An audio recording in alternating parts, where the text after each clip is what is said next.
Welcome everyone. This is Jeff from Astroscoop Deep Dive Astrology Coaching here on YouTube at Astroscoop 3801. So today is January 31st, 2025, 8 p.m. Eastern Standard Time. And we're going to wait a few minutes to see if anyone comes in. Carolyn's here, says good evening. Good evening. And I always wait a little bit because some people arrive late and jump in and jump out. But how's everyone doing this week? Tomorrow is February. Wow. And here on the East Coast, it's obviously still very dark, still cold, not quite as cold as it's been. We've had a little reprieve from the bitter cold snap that we had for about 2 weeks. So it's cold, rainy. This would be all snow right now, but we're getting there. And tomorrow's February. So I mentioned last week how nice it is, how nice it feels for at least here on the East Coast to complete January, to get through the heaviness of the winter, the heaviness of Capricorn, sign of Capricorn, and then go into Aquarius, which we did about 10 days ago, and then go into February, which this year is a short month, 28 days, and then we're into March. Then we're going to be staring down spring.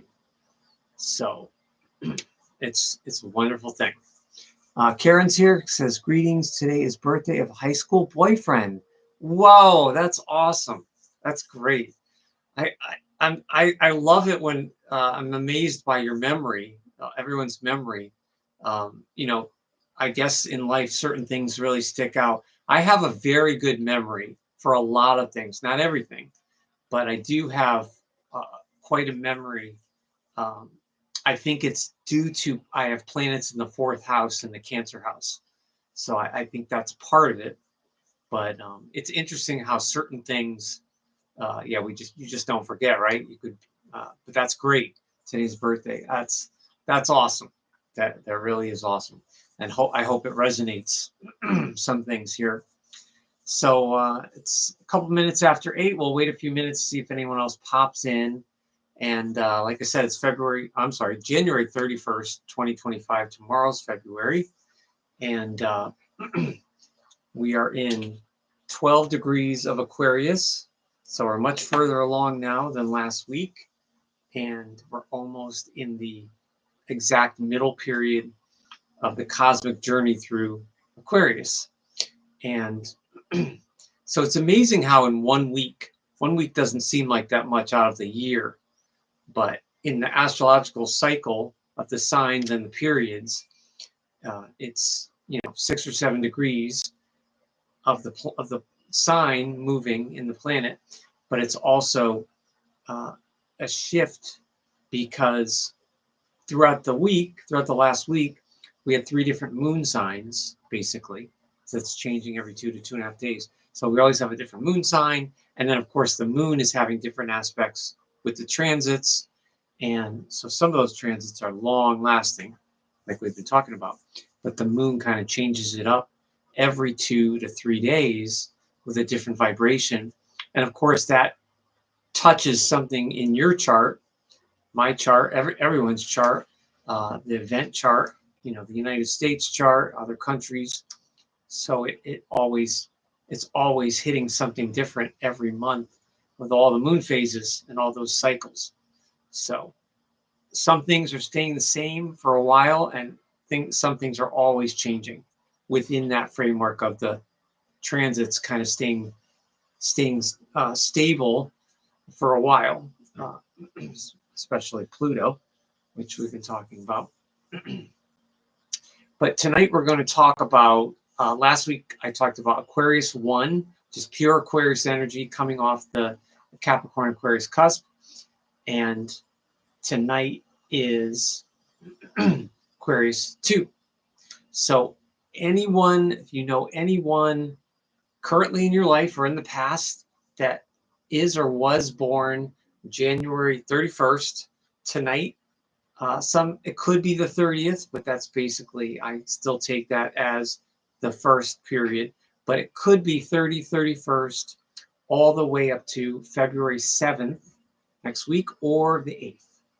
So anyone between today and the 7th or 8th of February, you're looking at someone that you knew or know that is an Aquarius 2 person that is exactly in the middle of the sign. So it's not quite the raw energy of the early Aquarius, your Capricorn, and it's not the late energy of Aquarius, which we'll talk about next week, which is getting closer to Pisces. And that's an interesting thing too, that especially these two decanates, the Aquarius 2 decan this week, and then the Aquarius 3 people, which come up to the Pisces cusp, there's something about their faces that's very different than Aquarians born this week or the previous week. And I think a lot of that has to do with constellation getting closer to Pisces and the sign of Pisces and the end of the zodiac sort of thing. So that's kind of interesting. But Aquarius 2 this week, like I said, right up until the 7th or 8th, is Aquarius 2. So all Aquarians are ruled by Uranus or Uranus, and we've been talking about that for a couple weeks. And Uranus just blows things up in the sense of awaking mental energy. So not like Pluto, but Uranus is going to, cause a spark and wake anything up that needs to be awakened, anything that is too stuck, outdated. And also, this is another thing I was thinking about Aquarius. Every year I try to have a new spin and fresh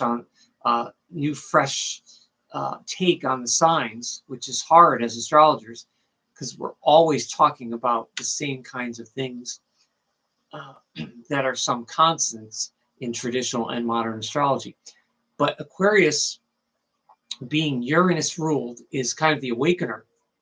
And I always mention Aquarius opposite, which is Leo. Then when we're in Leo, I always mention opposite Aquarius.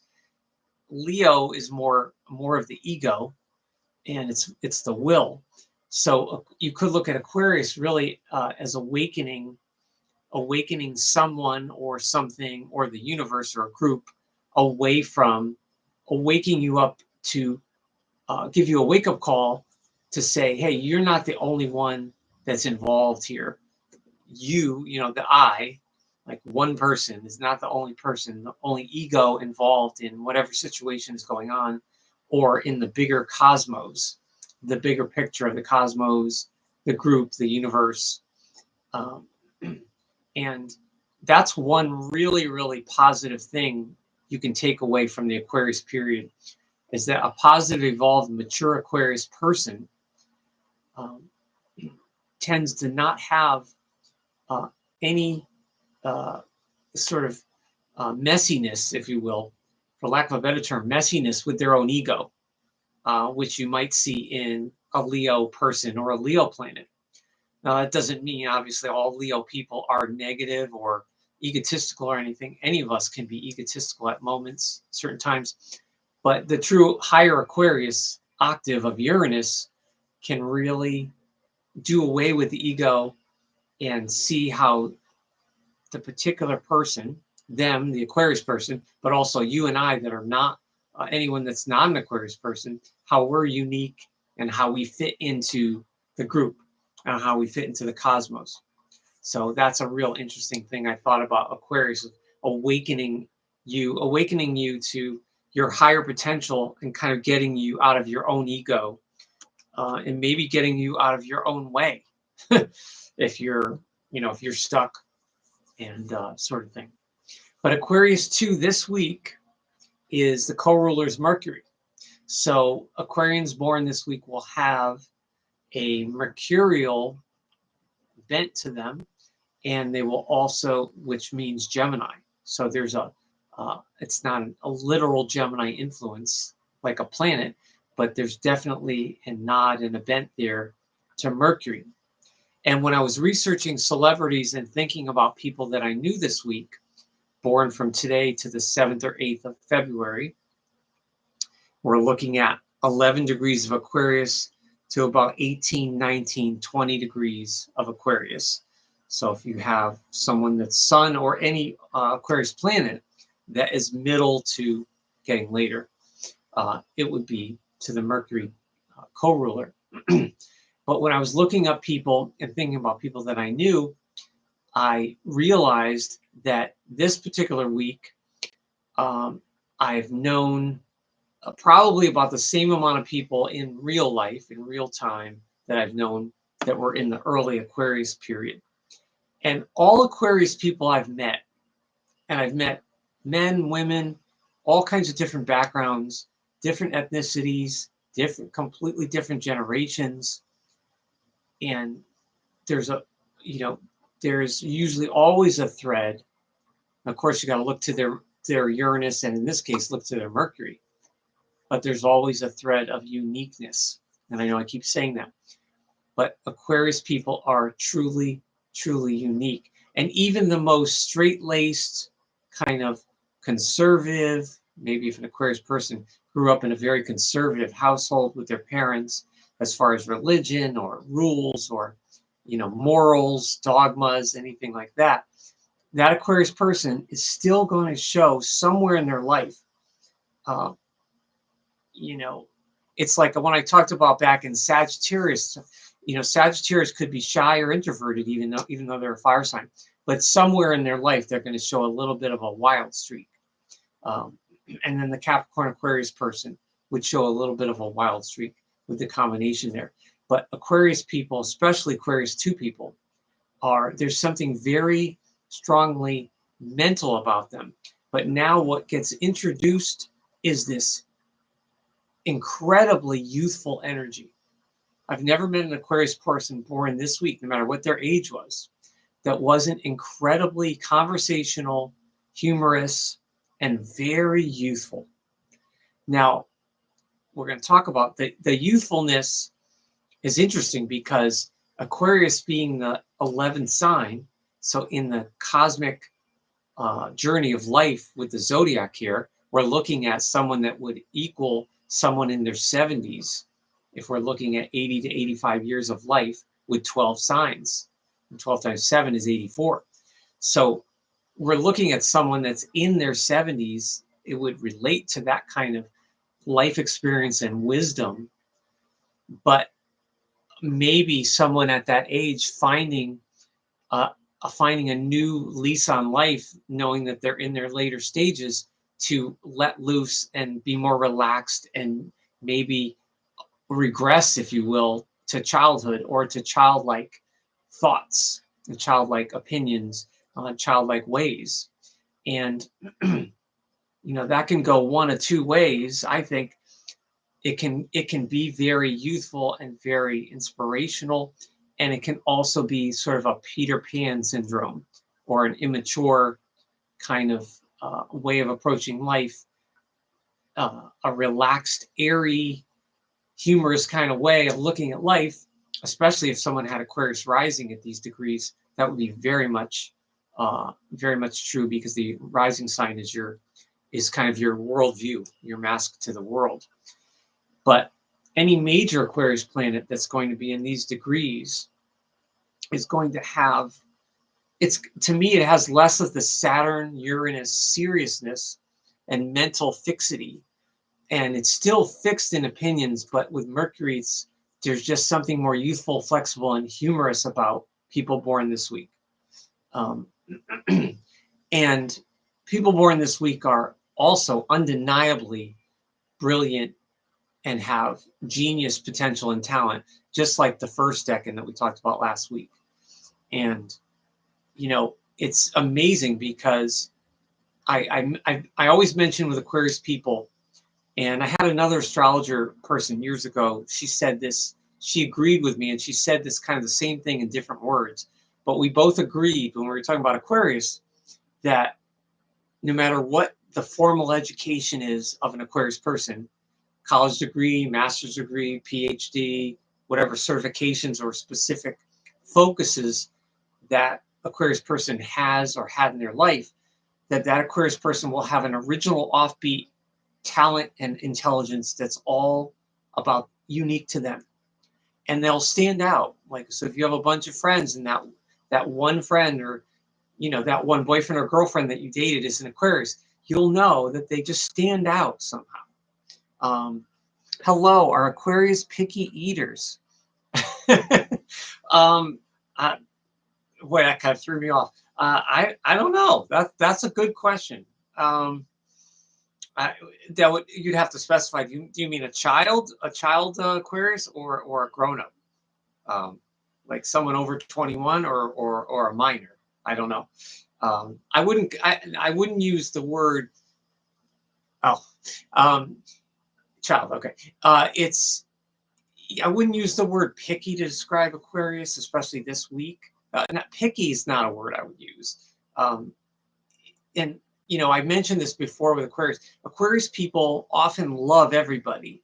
Now, how they do that is unique to them, but they can be very loving and very friendly and just be a character to everyone. But they will often struggle with that one-on-one, the one-on-one personal stuff, you know, the warm, touchy-feely stuff. That does not come natural to Aquarius too, for the most part. And anyone with an Aquarius planet, and I've dated women in my life with Aquarius planets, so I think I know it pretty well. There's definitely a limit to the warmth that is easily expressed with Aquarius. Now, that does not mean that an Aquarius person doesn't have a warm heart or that they don't care, but the actual expression of it with their feelings or their body or their mind, like maybe Leo, or maybe like different, like some of the water signs, is hard. It's hard for Aquarius. That detachment is always there.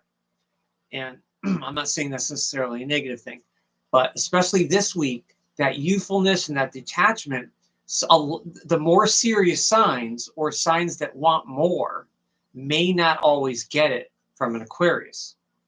And that would be, you know, if someone had a strong stellium of Scorpio or Cancer in their chart, or maybe Taurus, and, you know, kinds of things.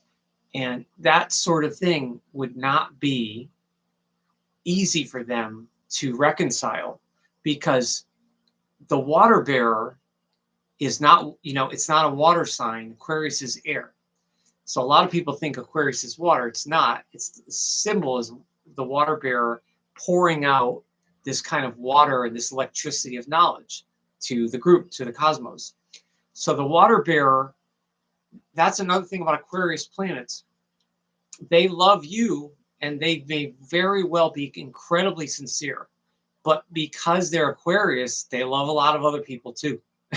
Now, whether that means that is physical love, or, you know, flirty love, or whatever it is, but that is Aquarius. Aquarius, as I know, and Aquarius people born this week are big flirts, very flirty. And it's very particular for people that I've met, that I see, that are born this week, or that have a planet that week. And so if you think about the certain decans of Gemini, or the certain decans of Libra that would like that, the Aquarius Gemini or the Aquarius Libra, I know we talked about this back in the fall when we were on Libra, that there can be that instant chemistry, instant communication between air signs. Aquarius and Gemini, or Aquarius and Libra, they could talk all night. And a lot of that is because of that camaraderie, or that youthful energy. Now, it doesn't mean it's anything is going to come out of it, or anything of substance, but there's definitely, you know, air signs kind of understand each other. And Aquarians born this week, they are talkers, at least the ones I've met. They are talkers, and they usually have a really good, you know, sparkling kind of eyes, sparkling smile, especially the women. Very ebullient. That's a word I use, kind of ebullient. So it's airy, but it's also, they're a little lighter. They're just a little lighter than the Aquarians born last week, or the Aquarian's on the cusp of Capricorn or Pisces. It's something just a little lighter, and it's right in the middle, obviously, of Aquarius. So the water bearer, that detachment, loves everybody, or loves a lot, loves a lot of people, loves animals, so that doesn't mean Aquarius can't be discriminating and can't focus on their smaller circle of who they love. They certainly can, and Aquarius can be very, very loyal in its friendship and its, humanity. But Aquarians born this week, they like it nice and easy, more than a lot of other periods in the whole zodiac of the 52 weeks. There's something about Aquarians born this week with the Mercury that it's not that they're not willing to work hard, but if they can get away with something and do it nice and easy and use knowledge or charm or their natural talent, if you know someone this week, you'll know that they were or are a natural talent at something. This is the type of person that would like not write or read music and just get on a piano and start playing. That would be like an Aquarius too. Or start writing and not have a college degree in literature, something like that, but yet know how to put, grammatical structure and certain sentences together to make a proper, paragraph and a transition. That's Aquarius with the Mercury. But they like things nice and easy. So there's a relaxed attitude, a relaxed kind of air sign attitude towards life. I would say that you would have to look to Uranus and Mercury for someone born this week. For more. I knew a woman born this week. She had a stellium in Aquarius. It's 3 planets in Aquarius, all ruled by Uranus in Scorpio. So she was into she was into serial killers, astrology, and the occult. So all that air energy ruled by Uranus in Scorpio. Now yes, Uranus in Scorpio. I can't remember off the top of my head. That was a long time ago. When I did her chart, what her Uranus in Scorpio was in what house, but all that influencing Scorpio. So another Aquarius person born this week, if that Uranus was in Gemini, that would only add to all of this lightness and the airiness. But the nice and easy, relaxed approach is the upside of that is people born this week, they can be friends with you very quickly. They can accept you. They can have an accepting, relaxed attitude about who you are, which a lot of the other periods of signs can, or might be more judgmental. So if a relaxed, nice and easy attitude is what you like, then you would enjoy someone born this week as a friend because they have that kind of relaxed. It's kind of, they don't like hassle. They don't like mess. And part of that is I think Aquarius people make certain things look easy. They make things look easy in whatever they're good at. So if you see them at one point in their lives, then you see them years later and they've mastered something, or they're into a hobby or something like music, they make it look easy, and they may have that natural talent, but there's usually a lot of rigorous mental thought that's gone into it behind the scenes that they don't show you. So it's not like they just learned it on the fly. They do put the effort in, and that Mercury, they have that curiosity. So that nice and easy approach is on the outside. It can kind of fool you a little bit because they are mentally, very curious and active. So all of this talent and this wit and this knowledge base, they can have high opinions of themselves. And the people I've known this week, I would absolutely, it's interesting because astrologers will often say how Aquarians can be know-it-alls. And I don't think it's fair to just label Aquarius that. Any sign can, and too much of any sign with certain aspects or configurations in the chart can be too much. I always talk about too much. So anyone can find another sign a know-it-all. It really is, Aquarius is someone that, like, they really do have a natural understanding of interesting subjects in the cosmos or the universe or human nature. Aquarians have a really good insight into human nature, whether that's from formal education or not, or intuition. So they're often very sharp and on the ball with that. So they know what they know. So that could be part of the reason why they might seem like a know-it-all or have a high opinion of themselves. But another reason why they may feel like they have a high opinion is that they know that they're popular. An Aquarius planet can both be detached and shy, but also popular. So it's interesting.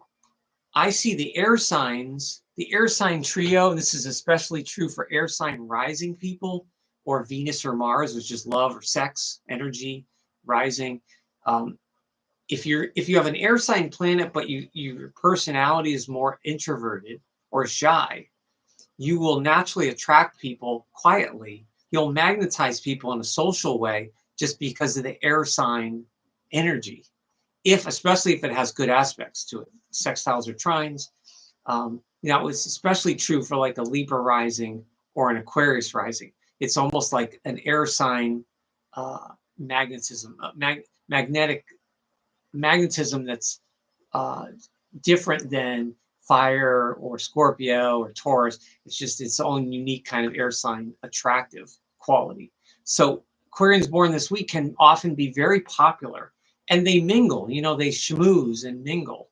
So they're like a social butterfly a little bit. But I see a shy side and a detached side when you want to know something personal about them. That's what I've seen. So they're not always going to reveal something personal. They're going to prefer, again, that nice and easy approach, and maybe keep things on the surface a little bit. Again, a lot of that has to do with your age. When did you know this person? Your age. If you were a teenager or a college student going through life, if you're 50, 60, 70, you know someone, there's going to be a different quality. But yeah, there's definitely a strong ability a strong, sharp ability for insight and to possibly be a know-it-all, depending on how they come across. That can create problems, as I put here. So a tip would be for Aquarius people in general, but especially Aquarius 2, is to don't take your problems always nice and easy. Don't be as relaxed with your problems as you tend to be. Try to be head on. Try to be a little more assertive with your problem, so that you can work it and grapple with it a little bit. And that has a tie into your opposite, which is Leo 2, which we talk about in 6 months. So that's the beauty of I always talk about the beauty of the opposites, the polarity of Leo and Aquarius, similar yet different. And the complementary forces in almost every axis in astrology is we kind of have, meaning whoever's born on this week, you have the traits that the opposite lacks, and vice versa. And often that there's an admiration, a quiet admiration that's not voiced, but a quiet admiration or a magnetic attraction, almost for all opposites in the zodiac. And Leo and Aquarius is, I've talked to Aquarius people, especially Aquarius women and Leo men. That's a very strong thread romantically, and friendships and companion. Whether it lasts, whether it's stable, that's a whole nother thing. But there's a spark there with Leo and Aquarius planets, very much so. And even though they can both be stubborn and kind of want to do things their own way, they're fascinated by each other. They're fascinated. And Aquarius here, if Aquarius is not, let's look at it psychologically.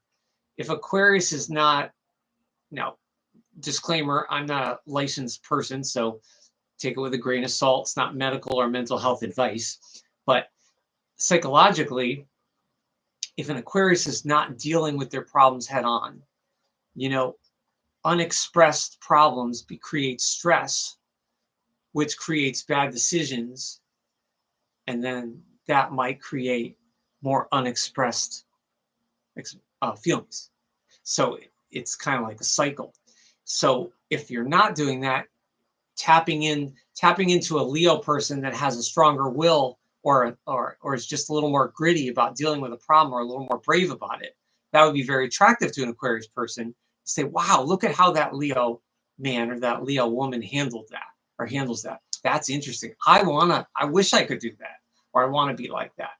And at the same time, Leo 2s can be fascinated by the Aquarius intelligence and that relaxed attitude and that ability to tune into people and to be social.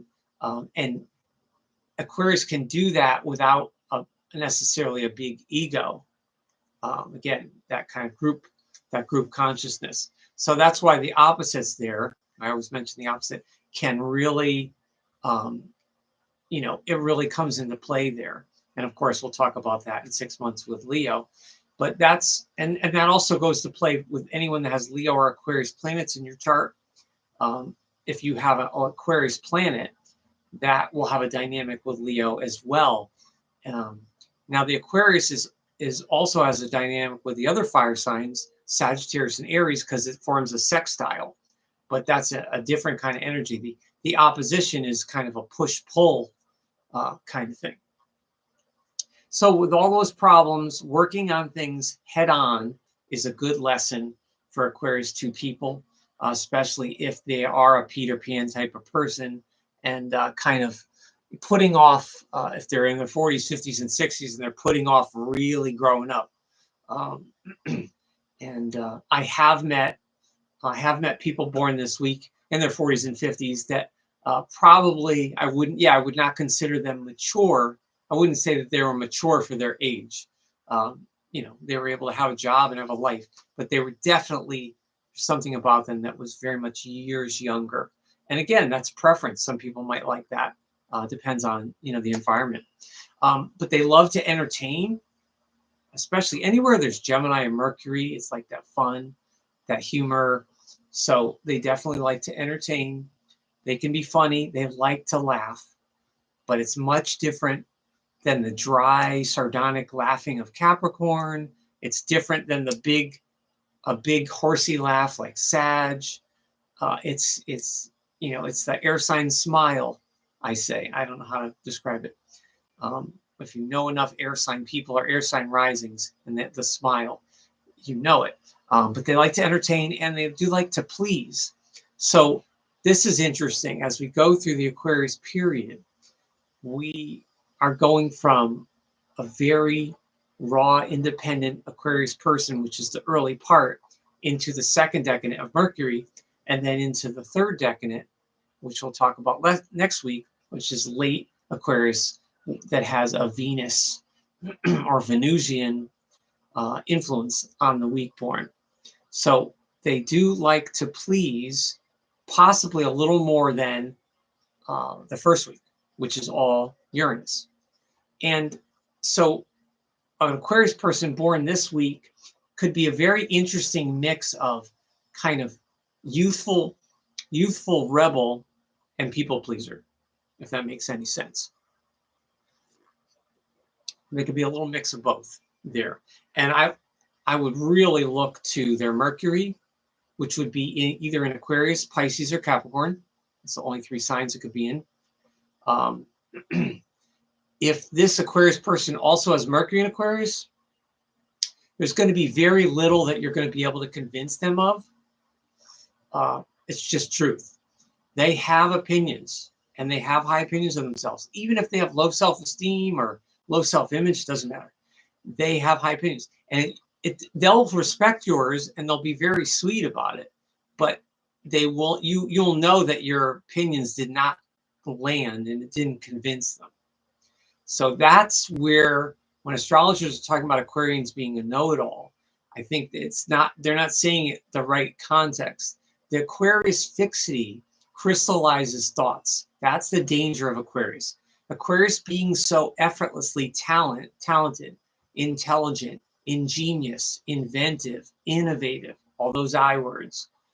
That's the danger of Aquarius, is detaching with all that talent and all this brilliance and just crystallizing it, and then they don't change. So even though they're awake and they're doing different things, their mindset can get crystallized. So that's kind of how the need to please, they can become elitist. They can be elitist. And they may not necessarily mean to be. They don't do it in a mean way, but it can come across that way.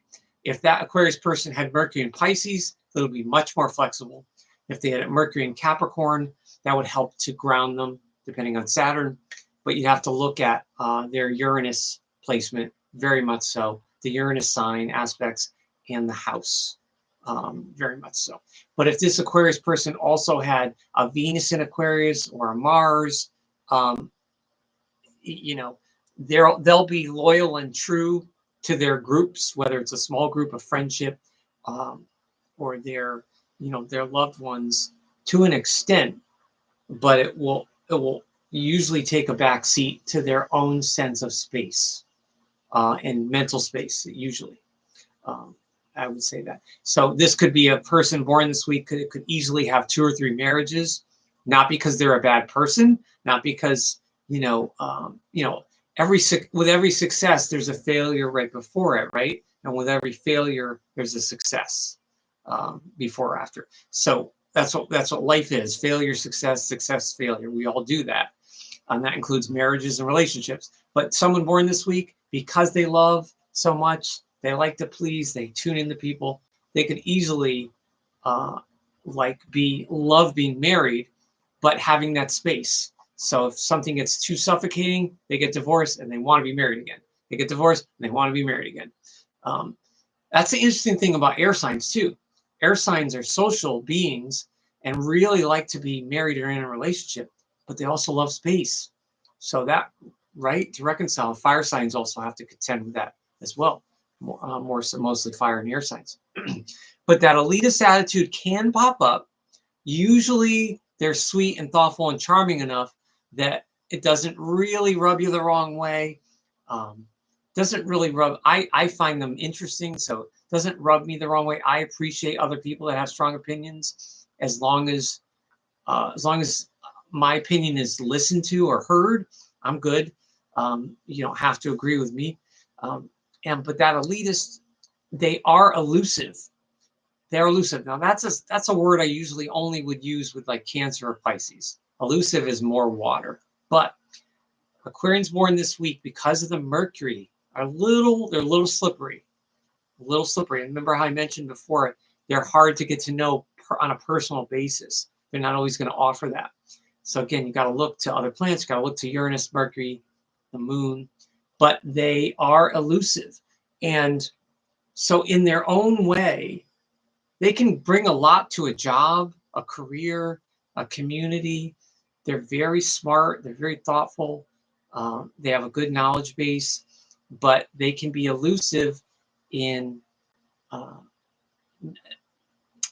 don't know if it's almost similar to Leo in the sense of how Leo only wants to do something if Leo's the boss, kind of thing. With Aquarius, it's not that Aquarius needs to be the boss, but maybe kind of the boss of them.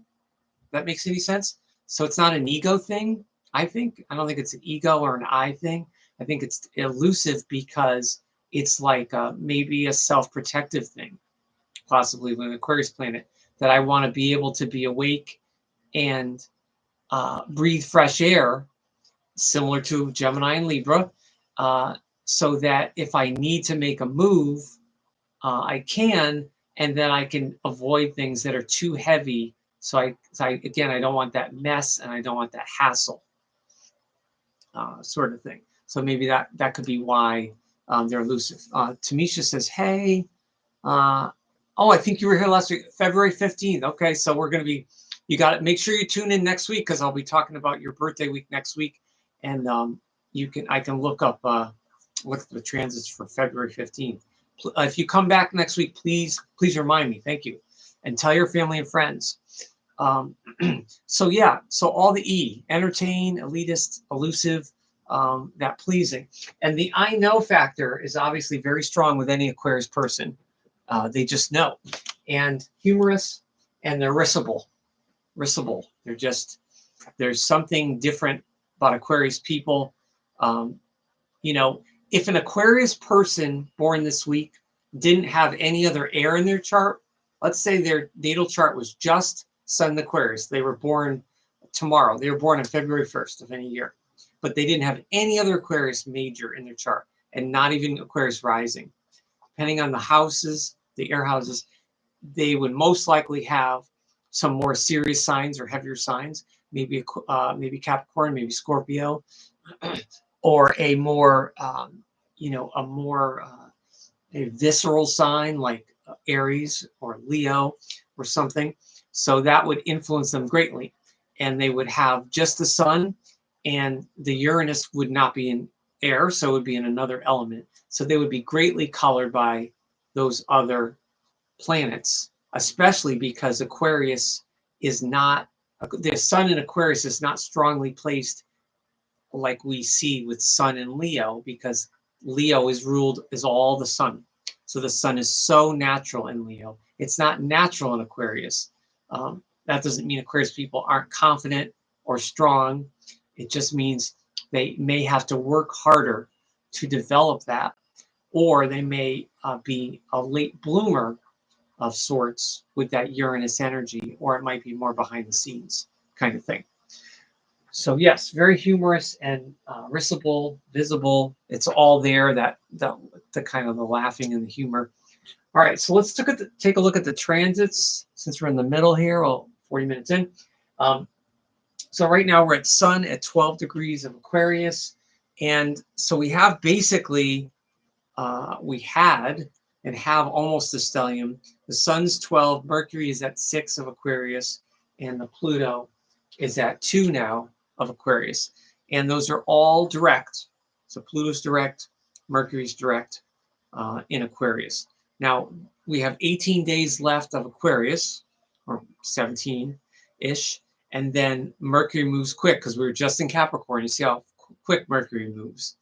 And then Pluto in Aquarius, of course, is forever. But anyone that has planets in the middle, if you're born this week and you have planets in the middle, it's not conjunct Pluto by degree. It will conjunct Mercury in the coming weeks, but that's just a quick transit. But the Pluto, so if you're born tomorrow or this weekend, or a baby's born this weekend, the February 1st, 2nd, or 3rd, that baby's going to be 13, 14, 15 degrees of Aquarius. That baby born, he or she is conjuncted by Pluto only by sign. So that baby would not have the official aspect. Most astrologers would not give the person that aspect because the orb is too far away. So it would only be by sign. So it would be a slight influence, but it wouldn't be strong. Whereas, like I mentioned, a first or second person born on Aquarius is conjunct that Pluto, and then that's going to be every year at a certain point. Now, Pluto's going to move very, very slow. So for every Aquarius person in the world that's between 0 Aquarius and 29 Aquarius, depending on where they are and what age they are, think of how long that's going to take in the next almost 20 years for that Pluto to conjunct someone's Sun, kind of thing. Like someone born on February 15th, Tamisha, that's probably, depending on your year, that's going to be 23 or 24 degrees of Aquarius. That's late, and then much closer to Pisces. So that person is not going to see that conjunction for many, many years, and for that exact hit. So what else? We have Mars retrograde. Mars has been retrograde now for weeks. It's going all the way back to 20 of Cancer. And so now it's not on a cusp. It's back to Cancer, but it's retrograde. That's going to go direct soon, and then eventually hit Leo again. And then we have Jupiter at 11 of Gemini, and that's really slow moving. Of course, that's still retrograde as well. So hitting all those early mid-Gemini planets, been hitting that for months, conjuncting those mid-Gemini planets. And then Saturn now, we're moving forward. Saturn's already at 17, direct, Pisces, Uranus, finally direct at 23 of Taurus. So I've been talking about for months and months how the late degree of Taurus, Uranus has been conjuncting the late Taurus people, and now that's going to move forward. They're going to get one more hit, and then they'll be done. Because what happens with the transits is it's coming around like a wheel, and it's like it's almost like a play. So you have a certain section in that 2-hour window. Your director says, "Hey, your scene is at the 1 hour and 5 minute mark. So get ready to play, you know, Dorothy from Wizard of Oz or whatever." So at 1 hour 5, so you're backstage, you're in the dressing room, and you're looking, you're like, okay, I got to get ready. You're psyching yourself up. And so then that transiting planet hits your personal planet, and that's like you on stage. So it hits it, it's a direct hit, it's live, it's real, you feel it, and then it passes, and then often goes retrograde and comes back and touches it again, although it's not as intense because you've already gone on stage. So you come back and you're going to do that scene again, maybe 6 months later in that show you're in, and it's going to be your director again says, remember, you're at the 1 hour 5 minute mark, be ready. You jump out, do your scene, and then that Uranus planet or that Saturn or whatever comes back and touches your personal planet for the second time, retrograde. Then it goes forward, hits it again temporarily, and then just moves past. And then you're done with that, basically. You're done, most likely in your lifetime, depending on the planet. You're done for a long time with that lesson wherever it hits in your chart. And sometimes it's subtle and you don't always notice it, and other times it's more dramatic with a career change or a marriage or a divorce, you know, or possibly the death of a loved one, you know, things like that are very poignant or sharp, you know, points in your timeline of life. But it's always very interesting to see. So anytime you see a retrograde planet, if the transit planet has already hit your personal planet, don't worry. Like you've already taken your medicine, or you're already going through. Hopefully, you're working it, and you're going through your lessons with astrologically, at least. Then we have Neptune at Pisces. This is what's great about all the Pisces right now. All direct. So Venus as well. Venus is at 27 of Pisces, exactly conjunct tonight. Neptune in Pisces conjunct Venus in Pisces. Whoa. So imagine a baby born tonight or tomorrow, born with all that Aquarius, all this youthful energy, this mental energy, detached energy, a little zany, but then has a Neptune in Pisces, late Pisces. So it's almost basically on the Aries cusp, and conjunct Venus, which is love, imagination, fantasy. So, and that's not detached.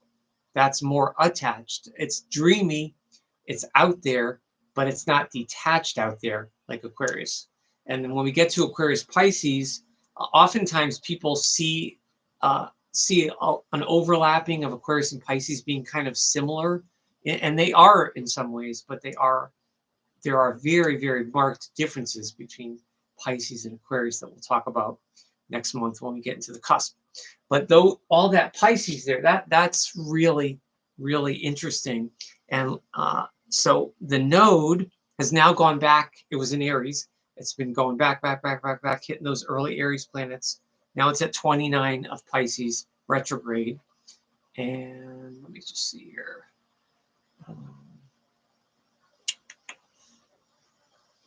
So Neptune in July, Neptune will go retrograde. So March, April, May, June. So we have a little less than 6 months. It'll go retrograde. So we have that. Now those are outer planets. I mean, the Neptune's an outer planet, but it's hitting Venus. But that Venus is going to be in Aries very soon. So right now, there's that strong Pisces love energy with the Aquarius, which is really interesting. And it's also hitting that Mars in Cancer, which is trining that. So it's love and energy, fantasy, a very interesting creative time, and a very knowledgeable time right now. So a baby born with this chart tonight, really, he or she has an amazing, interesting chart.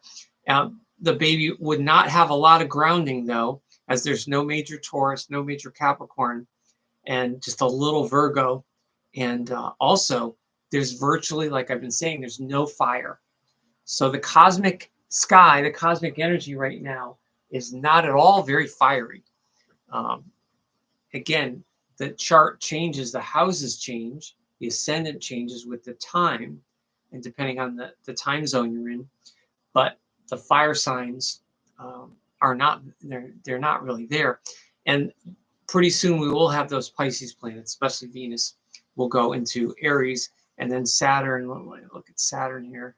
Saturn, let's see, Saturn goes retrograde in July as well. So that Pisces energy will go retrograde in the summer. So we'll have a halt there with the Pisces. But that's good. That's good because it's a good mix-up. And the one good thing with not having all the fire right now is it's helping the other elements stand out.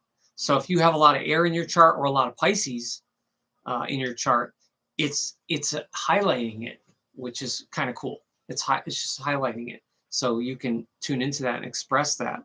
And but that's really the focus right now. It's just this Aquarius and all this Pisces energy, and soon we'll start to sprinkle a little bit of.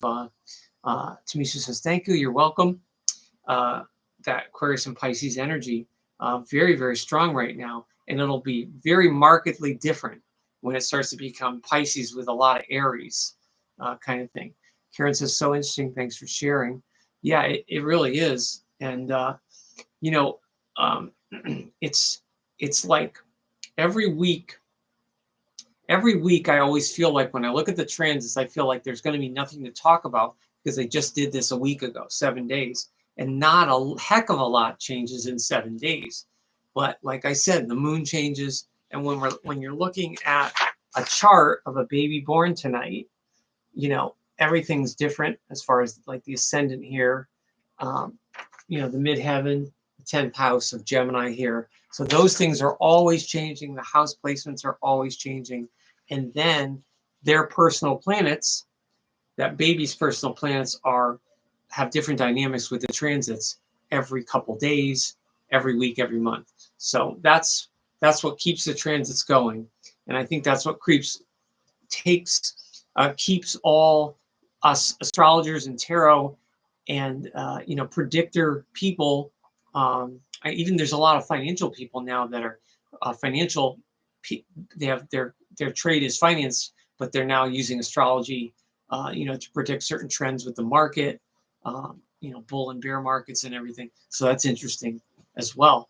But yeah, it's a really interesting time for all that, for all this Aquarius energy. And then all that Aquarius, of course, is still ruled by Uranus in Taurus. So I thought to myself, when was Uranus last in Taurus? Well, the last time Uranus was in Taurus was the late 30s. 1940 was a prominent year. So anyone born in 1940 or around 1940 is going to have a natal Uranus Taurus planet. But also 41. I can't remember exactly when it went into Gemini. It was probably in the early 40s. Uranus would have went into Gemini. But those years there, around 1940, was when Uranus was in Taurus, and then of course way back in the 1800s. So that's interesting because any Aquarian born that year, like take 1940 for example, someone was born tonight, January 31st, 1940, they would have Uranus in Taurus, February 1st, February 2nd, and they would have it would be a different degree, obviously. It's a different degree every, you know, however many years it is, but that person, that Aquarius, would have that Uranus in Taurus influence, which is the Taurus influence is much different and a little more grounding, and it's a little less flighty than maybe a Uranus in Aries, which would have been the previous generation earlier, or Uranus in Gemini, kind of thing. And then, of course, when this Uranus finally goes into Gemini, we're not going to see, none of us alive will, we're not going to see that Uranus in Taurus again. So that's what's, I always keep saying this every month. It's what's so fascinating about being alive at any given time right now, is that we are literally experiencing these things in real time with our own lessons, our own karma, our own charts. No matter what generation we are, we're all bringing a different energy and different perspective to it. And, the kids born now, the kids that, especially kids that are like, let's see, 2000, we're in 2025, so 2005, so like the indigos and crystal children, like they're, especially kids that are 20, I say kids, young adults, 21 to babies to one, born in the last 21 years, let's say. Very, very interesting energy that they're bringing in, I think, into this lifetime with all of these transits in the last 20 years. And when you look at the world and how much has happened, it feels like almost in the last 20 years, almost feel like the world is like we've endured like 100 years of things. Like that's what it feels like. Like it doesn't feel like 20. Like if you think about what you were doing 20 years ago, it is a long time, but it's not. In the course of history, it's not a long time. But is it me, or does that feel like 50 years ago? I don't know. But yeah, so it is an amazing, amazing time. And yes, the young children, and especially children that are like 15 and under, from like 2010 to right now, to 2025 being born, bringing all these aspects. And of course, all those kids, from 10 years ago that have kids that are turning 10 with they were the natal Pluto in Capricorn. Can you believe that was 10 years ago already, 2015? So all the people turning 10, the 2005 turning 20, the 1995 people turning 30,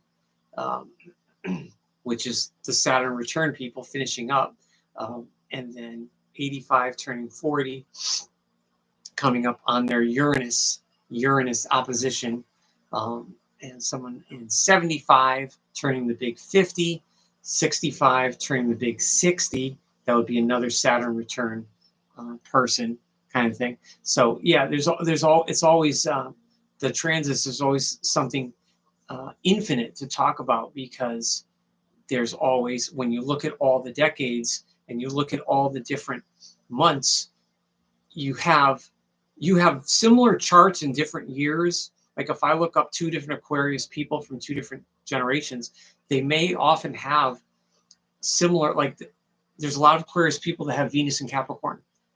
And then there's a lot of Capricorns with Venus in Aquarius. And that's different years, just because those signs are close to each other. But you'll see some of those threads with Aquarius. It's very, very interesting. Okay, so let's talk about celebrities.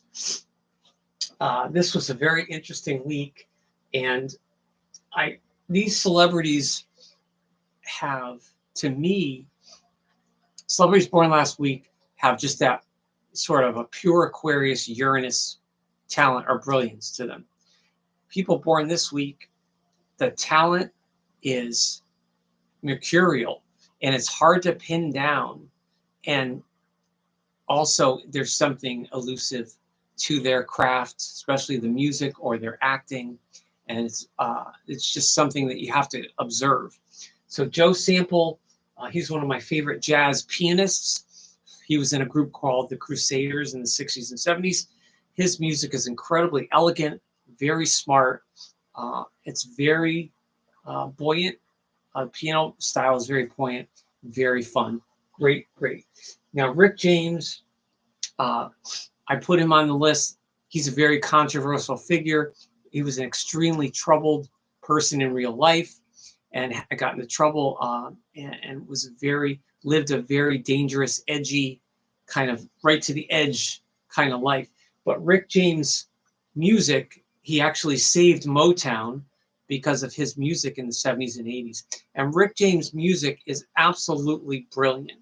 If anybody knows music at all on any level, if you listen to Rick James' music and you can get it, you can ignore some of the more crass or dated kind of macho machismo. That's the word I'm looking for. If you can put aside the machismo of his music and just listen to the music, it's unbelievable how tight and beautiful it is.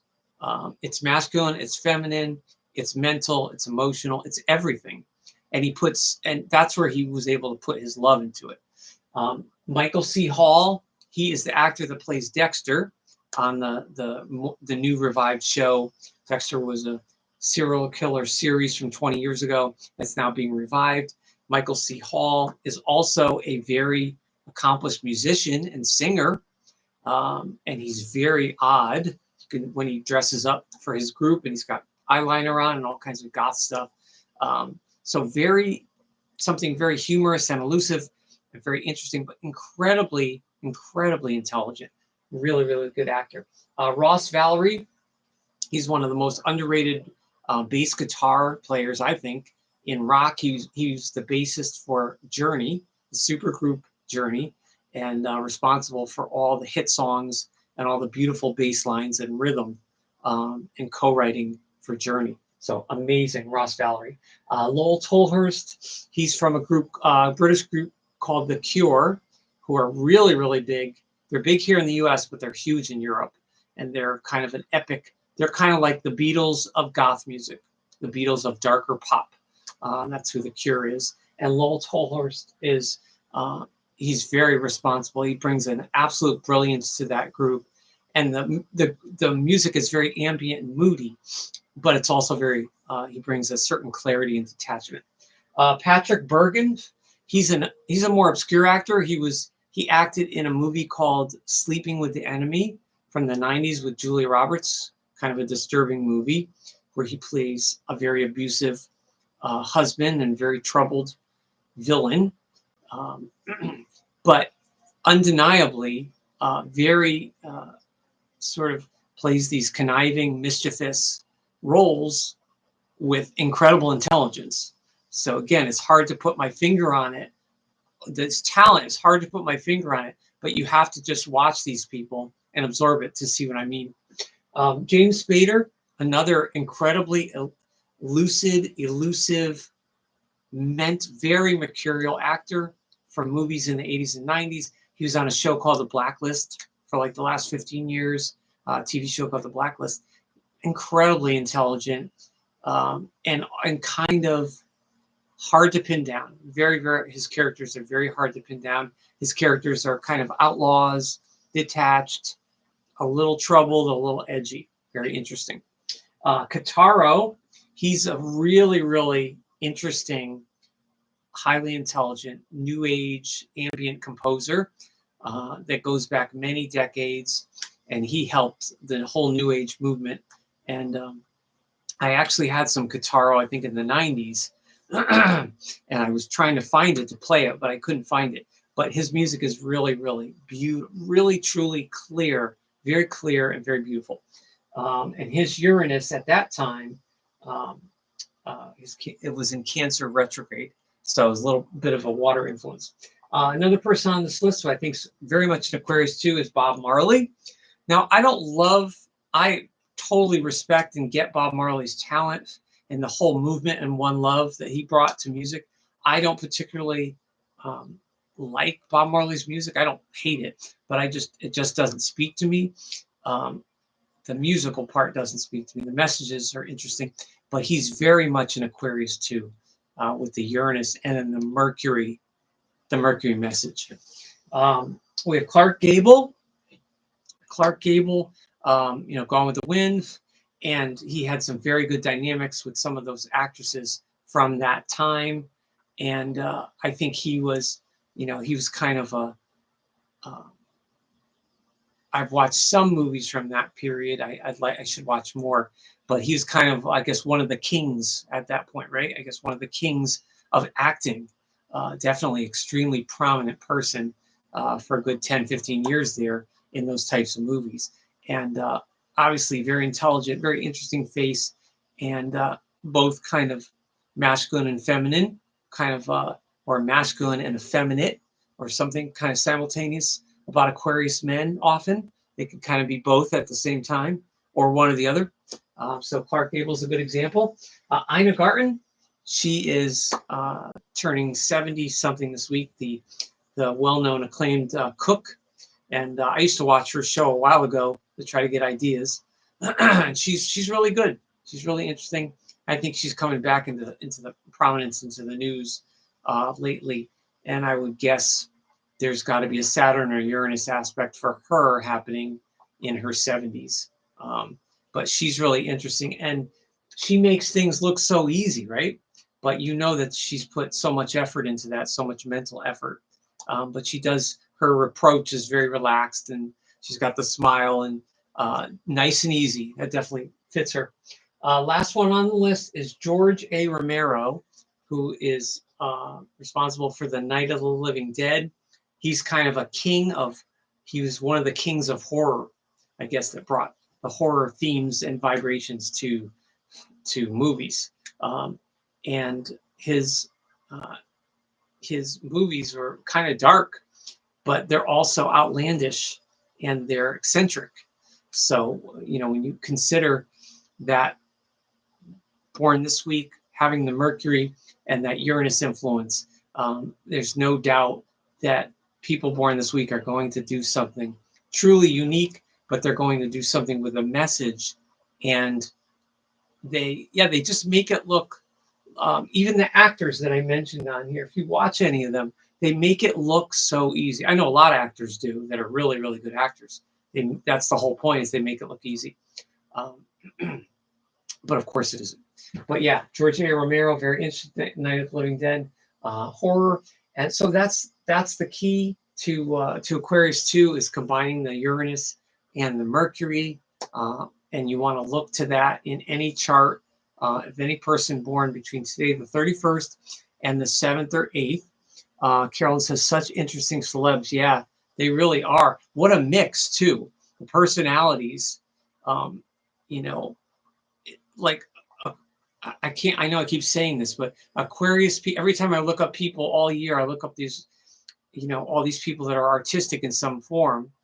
Because most of the people you notice, most of the people are actors, actresses, or musicians that I put on here, because I like the more creative people.